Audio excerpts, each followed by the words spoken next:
Hey y'all, and welcome to PolitiBrawl. My name's Brian, and Chris Christie tries to drag RFK Jr.'s name through the mud. Fortunately, there's one person on this panel who actually seems like he has some integrity and a couple of brain cells to rub together.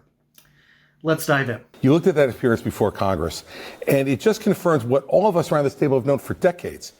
Robert F. Kennedy Jr. is a foolish man, full of foolish and vapid ideas. And that was on display again this week in front of Congress.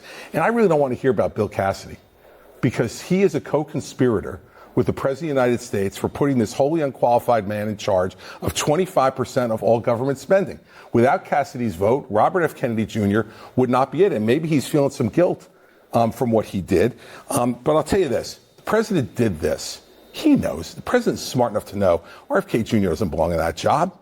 But after he won, he wanted to show everybody, I can do whatever I want to do because this Senate will be compliant no matter what I do. And I'll put the greatest vaccine and public health denier of the last 20 years in charge of public health in America. It's a human middle finger, George, to everybody who opposed him. Did seem caught up. On the one hand, he wants to brag about Operation Warp Speed on the vaccines. On the other hand, he's promoting a vaccine skeptic. Well, on one hand, for sure, Operation Warp Speed was a marvel, and I think the president deserves a lot of credit for it. But he also had no time to think.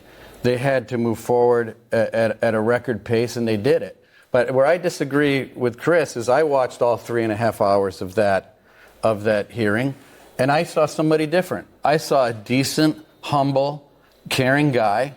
I think he's trying to do the right thing. Humble? Yeah, I think he is.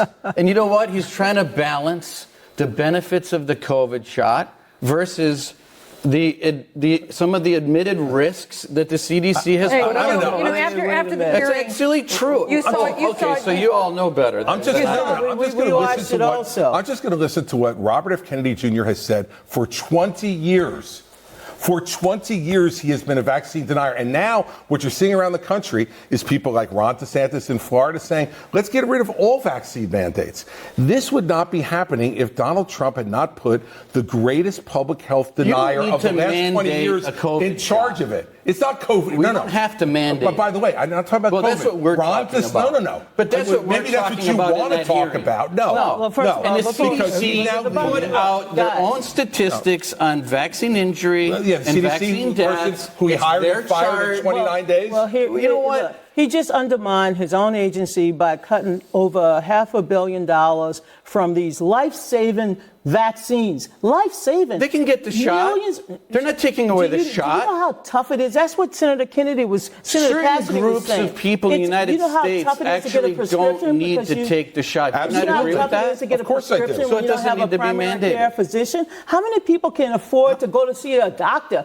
These drugs should be available. What percentage of kids do you think actually take the COVID shot today? He's raising questions about vaccines across the board. It's not just COVID. It's not just COVID. That's my point. And so we should dismiss any person on the face of the earth that has a question about if they're vaccine scientists, mandates. we should listen to the science. But some scientists say something different, Don. Right, You're not a scientist. Let me just ask you this, because I'm very confused. But I do know a little bit about health. Very confused by you this morning. So I want to know, you think Robert F. Kennedy Jr. is the best man to be leading public health? No. Answer the question. It's not my decision. No. You're supporting the decision. You're supporting the decision. I support his decision. You just called him a humble, qualified man. So you think he's the best person to lead public health in this country? I think he's the best person. He's a joke. And I think that the President of the United States has the mandate that you don't. Yeah. First off, for Chris Christie to be talking about the Department of Health and Human Services, I think that that's one of the last things that this dude needs to be talking about when he looks like he could compete in the Nathan Hot Dogs competition. The reality is, ladies and gentlemen, we have a skeptic as the head of the Department of Health and Human Services. And why is that?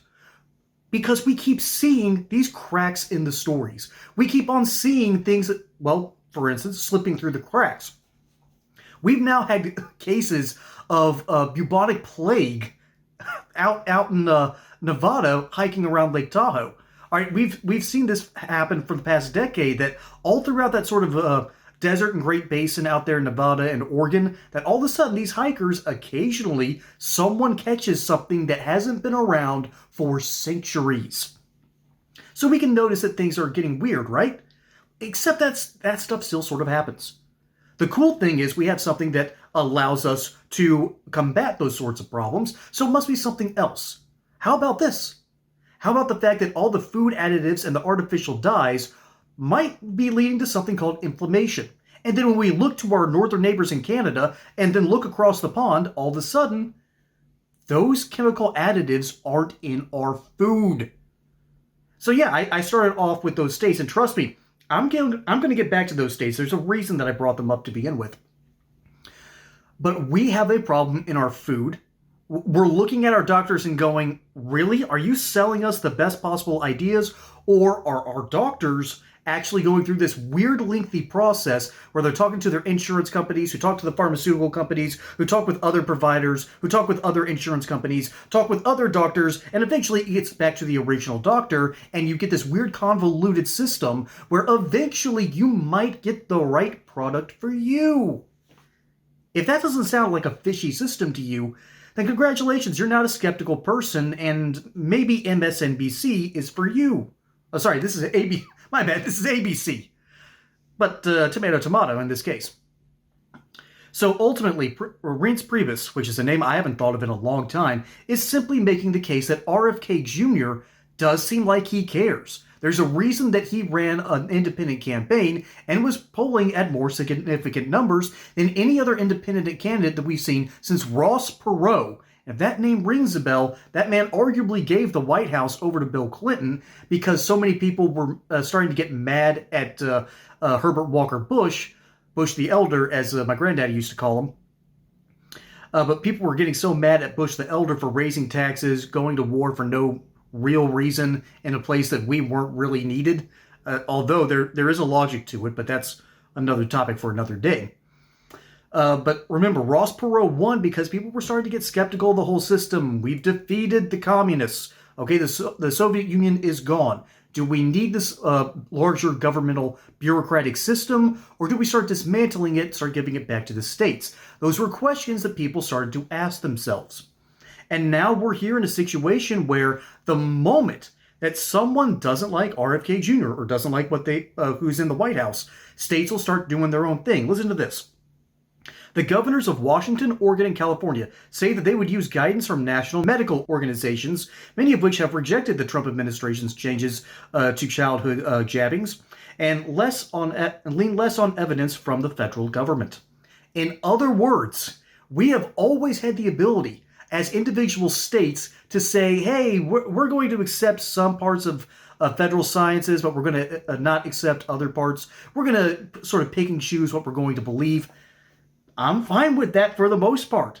The federal government shouldn't have so much draconian power. No wonder RFK Jr. gutted his own department. And people are out there clutching their pearls about this. What's the story, Democrats? I think the other lady on this was Donna Brazier. What's the story on this one? Okay? Is it okay for these states to sort of break away and do their own thing and not allow the federal government to be this meddling? Or is it not okay that the federal government has all this power to begin with? Which one is it? The mainstream media does not understand the ramifications of RFK Jr. And instead of realizing that, hey, Americans are starting to be more skeptical than they've ever been because the science does not seem like it's backing up the health and the declining health of the American people and the public at large. And this is starting to happen across the rest of the globe. It's not just here, although it got its start here. Maybe there is some truth to being a healthy skeptic. Maybe looking at new ways or new data or even criticizing old data is probably a good idea. Ultimately, I think this is a positive experiment because if things start to go wrong, you get to say, well, RFK Jr. is clearly part of the problem. You remove the problem and you go back to business as normal. But if he turns out to be right, we need to have some massive overhauls. We need to start changing the way things work here in the United States, and that means that RFK Jr. would be the right man to do it. Typically, the greatest critic is going to be someone you want at the forefront, making sure that there are inquiries, making sure that we're looking into what's really happening in our medical professions and in our food supply. Nowhere is there a downside to this, in my opinion.